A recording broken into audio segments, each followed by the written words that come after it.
Yo mga idol, kumusta? Mantrigma Sports, sabi nga pala, ating usapan, breaking news, Greg Slaughter, pumirma ng bagong kontrata at Justin Brownlee may gustong patunayan. So masasabing ilang araw na nga lang po, mukhang kinakailangan pa rin hahanda ng ating Barangay Nibra laban sa upunan ng Inlex. 27 pa rin at hindi pa rin magiging biro ang magiging laro ng ating Barangay Nibra. Talagang mas kinakailangan pa rin na magpapalakas para matalo lamang ang kupunan ng Inlex. Hindi na rin maling tulad noon mga idol na puro talo ang inabot ng ating Barangay Nibra na Philippine Cup.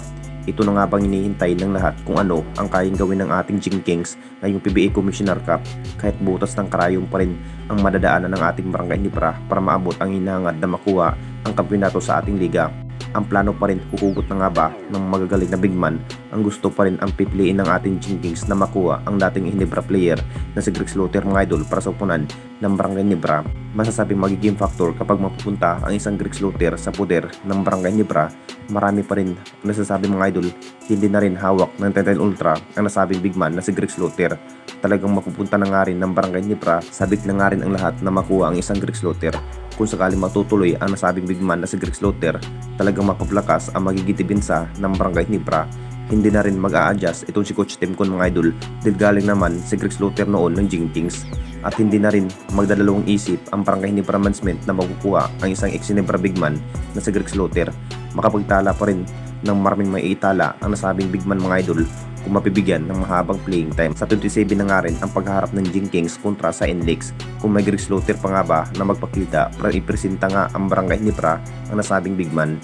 At dito na naman tayo sa isa pa nating balita, Justin Brownlee may gustong patunayan. Alam na nating lahat ng idol, mas aggressive pa rin ang ating best import na si Justin Brownlee sa pagkikipaglaban, kung saan magandang laban na nga rin ang kanyang pinikita ngayong PBA Commissioner Cup. Hindi pa rin biro ang nagiging laro ni Justin Brownlee, makapagtala pa rin ng 31 big points sa buong Hinebra. Masasabing binuhat nga ni JB ang Barangay Nibra at hindi pa rin nagbago ang kanya outside shooting. Patunayan pa rin sa nasabing import na si Justin Brownlee, kaya pa naman bubuhatin ang Barangay Nibra. Maraming kupunan ang kanilang makakasugupa ngayong PBA Commissioner Cup tulad ng TNT Tropang 5G at SMB, isa pa rin sa pinakamalakas sa ating liga pagdating sa quarterfinals. Magiging impact na nga ba ang naging hustle play sa ating best import na si Justin Brownlee pagdating sa pagkipaglaban mga idol? Nakita naman nating lahat sa ganda ng adjustment ng Barangay Nibra at pati na rin sa nagiging laro ni JB. Sabik na nga rin ang lahat kung paano pa nga ba na matalo ang Inlex mga idol sa 27. Kung consistent pa nga ba ang magiging performance sa ating best import na si Justin Brownlee.